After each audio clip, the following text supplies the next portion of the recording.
జైల్లో పెట్టింది మా వాళ్ళను, వైఎస్ఆర్సీపీకి సంబంధించిన వాళ్ళను జైల్లో పెడతా ఉన్నారు. పోలీసులు క్రియాశీలక పాత్ర పోషిస్తూ ఉన్నారు.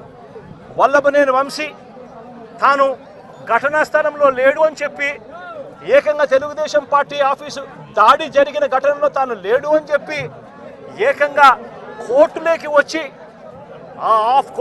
వచ్చి తెలుగుదేశం పార్టీకి సంబంధించిన వ్యక్తి, పనిచేస్తూ ఉన్న వ్యక్తి కోర్టు 18 సార్లు ఆయనకు వాయిదాలు పిలిస్తే 18వ తారీఖు రాని తప్పని పరిస్థితిలో పోలీసులే తనను ప్రవేశపెడితే కోర్టు ముందర తానే వంశీ అనేవాడు అక్కడ లేడు అని చెప్పిన తర్వాత కూడా వంశీని అదే కేసులో ఇరికిచ్చి అదే కేసులో వంశీని ఇబ్బంది పెడుతూ ఇప్పటికి 50 రోజుల నుంచి వంశీని కూడా జైల్లో పెట్టించే కార్యక్రమాలు చేశారు. ఇలా రాష్ట్రం మొత్తం మీద రెడ్ బుక్ పరిపాలన సాగిస్తూ ఉన్నారు. ఇదే చంద్రబాబు నాయుడు గారిని అడుగుతాను, అయ్యా చంద్రబాబు, ప్రజల్లో ఏదైనా కూడా మంచి పేరు తెచ్చుకొని రాజకీయాలు చేయడం నేర్చుకోండి.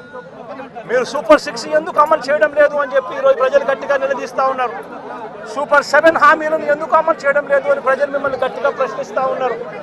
ఇలాంటి ప్రశ్నించే సమయంలో ప్రజల గొంతు వినపడకూడదు అని చెప్పి రాష్ట్ర వ్యాప్తంగా రెడ్ బుక్ పాలన మీరు సాగిస్తూ వైఎస్ఆర్సీపీకి సంబంధించిన వాళ్ళు లేదా మీ సూపర్ 6ను, మీ సూపర్ 7ను ఎందుకు అమలు చేయడం లేదు అని చెప్పి అడుగుతా ఉన్న ప్రజలను మీరు దాక్షిణ్యం లేకుండా ఈ రకంగా ప్రతి చోట కూడా పోలీసులను ఉపయోగించుకుంటూ ఎమ్మెల్యేలందరినీ కూడా హింసను ప్రోత్సహించండి అని చెప్పి వాళ్ళందరినీ కూడా ఉసగొలుపుతూ రాష్ట్ర వ్యాప్తంగా కూడా మీరు చేస్తూ ఉన్న ఈ దౌర్జన్య కాండ త్వరలోనే ప్రజలు చూస్తూ ఉన్నారు, దేవుడు చూస్తూ ఉన్నాడు.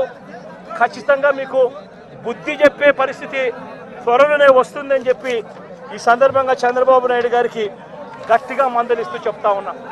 అదే మాదిరిగా ఇంకొక విషయం కూడా చెప్తా ఉన్నా.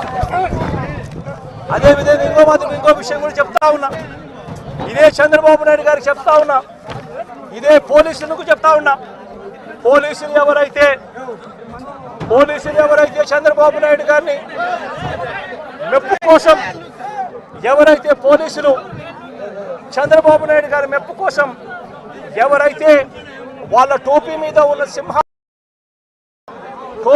ఉన్న సింహాలకు సెల్యూట్ చేయకుండా చంద్రబాబు నాయుడు గారికి వాచ్మెన్ల కింద పనిచేస్తా ఉన్న ఆ ప్రతి పోలీస్ అధికారికి చెప్తా ఉన్నా, ఎల్లకాలం చంద్రబాబు నాయుడు గారి పరిపాలన సాగదు.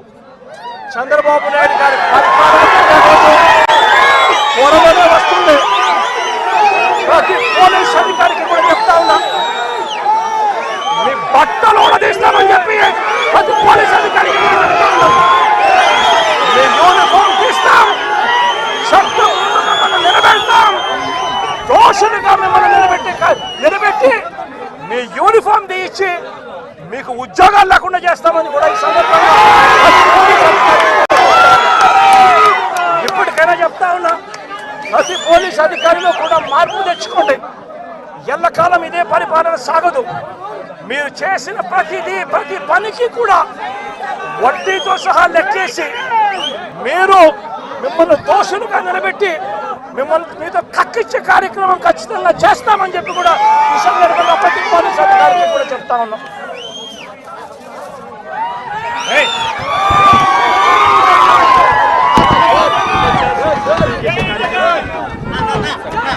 జగన్ సార్